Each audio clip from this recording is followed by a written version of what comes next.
वृद्धों के दुश्मनों के बारे में बात करेंगे। क्या बात करेंगे? वृद्धों के दुश्मनों के बारे में। उनको जीरियाट्रिक जाइंट्स भी कहते हैं। ठीक है, तो सबसे पहला वृद्धों का दुश्मन है इमोबिलिटी।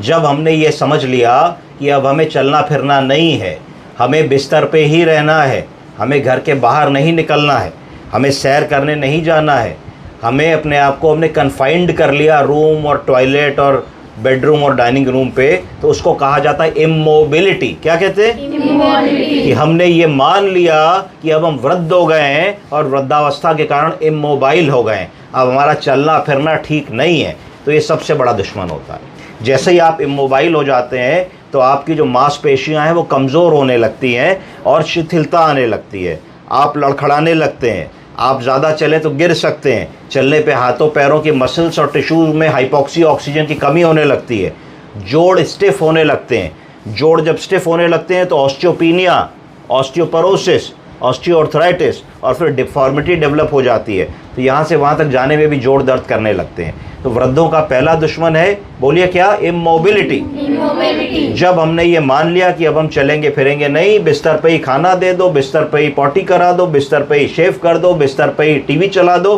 तो वो हमारा डाउनफॉल वहाँ से शुरू है। तो हमें हर वृद्ध को ये कहना है कि बाबूजी, माताजी, कीप वॉकिंग, कीप गोइंग, जितना हो सके करते रहिए, हार मत मानिए, रुकिए मत, कीप गोइंग। तो पहला हमारा वृद्धों का दुश्मन हो गया इमोबिलिटी। ठीक है, दूसरा क्या है? दूसरा है इंस्टेबिलिटी। क्या है? इंस्टेबिलिटी। वृद्धावस्था में शरीर में बहुत सारे चेंजेस होते हैं, morphological changes, physiological changes, neurological changes, जिसके कारण हमारा शरीर थोड़ा शिथिल होने लगता है और अनस्टेबल होने लगता है। आपने देखा होगा यंग बच्चा होता है 7, 8, 9 साल का, उसको कहीं भी चढ़ा दीजिए, तर तर तर तर तर तर ऐसे चढ़ जाता है, लग रहा है खरगोश। अगर वहीं एक 30-35 साल का एक मिडिल एज आदमी या औरत को चढ़ाइए तो उसको थोड़ा सा संभालना पड़ता है कि गिर ना पड़े। और अगर वही काम एक 70 साल के व्यक्ति से कह दिया जाए तो वो नहीं चढ़ पाते हैं। अगर वो चढ़ने की भी कोशिश करते हैं तो गिरने का बहुत डर होता है। हो सकता है कि वो लोग उस समय तक आते आते छड़ी पे आ गए हों, वॉकर पे आ गए हों। तो इंस्टेबिलिटी, बॉडी पे कंट्रोल ना होना, कि एकदम से हम चलते जा रहे हैं, एकदम से गड्ढा आ गया तो पैर हमारा डगमगा जाएगा, हम गिर पड़ेंगे, एकदम से जा रहे हैं, किसी ने आवाज़ दी, एकदम से घूमेंगे तो इंस्टेबिलिटी हो जाएगी, नहीं कर पाएंगे। रात में बाथरूम के लिए उठे, नहीं समझ पाए, पैर किसी चीज़ में कारपेट पे या चप्पल पे लड़ा तो नहीं समझ पाए, गिर जाएंगे। तो दूसरा हमारा जो दुश्मन है वो इंस्टेबिलिटी। तो इंस्टेबिलिटी है कि नहीं, ये पता करने के लिए एक साधारण सा टेस्ट होता है जिसको गो गेट अप टेस्ट कहते हैं, जिसकी मैं अगली बार क्लास लूँगा आपकी, गो गेट अप टेस्ट। तो अगर हम गो गेट अप टेस्ट को 2 मिनट में बता सकते हैं कि हमारे वृद्धजन में इंस्टेबिलिटी है कि नहीं। तो 2 आई हो गए, पहला हो गया इमोबिलिटी, दूसरा हो गया इंस्टेबिलिटी, तीसरा है इनकॉन्टिनेंस। बोलिए इनकॉन्टिनेंस। इनकॉन्टिनेंस का मतलब है पॉटी और सूसू को बताने की क्षमता में कमी आ जाना, इसको इनकॉन्टिनेंस कहते हैं।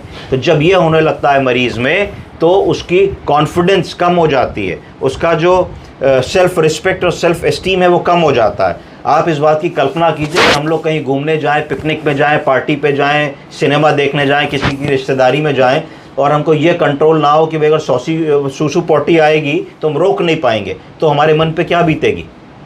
क्या हमारा वहाँ मन लगेगा? तो उस स्थिति को देखिए कि वृद्धावस्था में एक स्थिति ऐसी आ जाती है जब आदमी को बार बार पेशाब जाना पड़ता है। 3 लक्षण आ जाते हैं, बोलिए अर्जेंसी, फ्रीक्वेंसी, इनकॉन्टिनेंस। अर्जेंसी का मतलब अर्ज हुई तो जाने ही जाना है, नहीं जाएंगे तो निकल जाएगी। फ्रीक्वेंसी मतलब बार बार जाना, हो सकता है रात में आदमी कहे साहब 5 बार उठते हैं, तो भैया 8 घंटे की नींद में अगर 5 बार उठोगे तो सोगे कब? तीसरा इनकॉन्टिनेंस, कि जरा सा खांसे, छीके, झुके, पेशाब की थैली पे दबाव पड़ा तो थोड़ा सा पेशाब निकल गया। तो ये बुजुर्गों का तीसरा सबसे बड़ा दुश्मन होता है। तो 3 कौन कौन से हो गए? Immobility, instability, incontinence. अगला आइए इम्पेयर्ड मेमोरी। क्या हो गया? Impaired memory. जैसे जैसे उम्र बढ़ती है ब्रेन के न्यूरॉन्स में कमी आने लगती है, ब्रेन के सेल्स वीक होने लगते हैं और एजिंग के कारण बहुत सारे लोगों में याददाश्त में कमी आने लगती है। वो आप उनके पास जाओगे तो दादी बाबा बोलेंगे अच्छा बेटे आ गए और कहाँ हो आजकल, क्या कर रहे हो? तो उनको पता है कि तुम जॉब कर रहे हो कि पढ़ाई कर रहे हो, उनको तुम्हारा नाम भी पता है, पर वो धीरे से कह देंगे मुन्नी आ गई, देखो बबू आ गया, देखो बेटा आ गया, और बेटा कैसे हो, या तुम्हारे और भाई बहनों से तुम्हारा नाम कंफ्यूज करेंगे। तो इसको धीरे धीरे कहते हैं इंटेलेक्चुअल इम्पेयरमेंट। क्या कहते हैं? Intellectual impairment. इसका मतलब है कि ब्रेन से जो इन्फॉर्मेशन हमें वापस लानी है, यानी कि कौन आया, उसका क्या नाम है, क्या खाया, कब खाया, हमारे देश का राष्ट्रपति कौन है, हमारे देश का प्रधानमंत्री कौन है, हमारे कितने बच्चे हैं, हम कब पैदा हुए, हमारी बर्थ डेट कब होती है, हम कब रिटायर हुए, हम कहाँ काम करते थे, हमारा हाई स्कूल हमने किधर से किया। ऐसे वो सवाल होते हैं जो ज़िंदगी में कभी भी आदमी नहीं भूलता है। पर अगर आप इन सवालों को भी पूछेंगे तो आपको ऐसा लगेगा कि मरीज़ इसका सही जवाब कई बार नहीं दे पा रहा होता है। तो ये वृद्धों का चौथा और मोस्ट इम्पॉर्टेंट जो है दुश्मन होता है, क्योंकि जब मानसिक रूप से कोई कमज़ोर हो गया और शिथिल हो गया तो फिर वो अपने छोटे बड़े डिसीजंस नहीं ले पाता, छोटे बड़े काम नहीं कर पाता,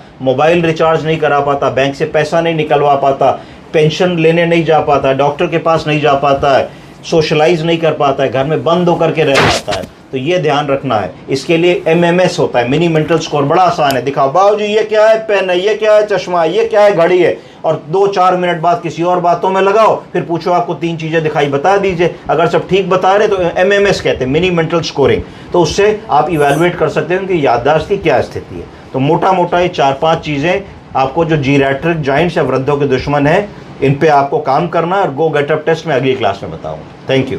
Thank you, sir.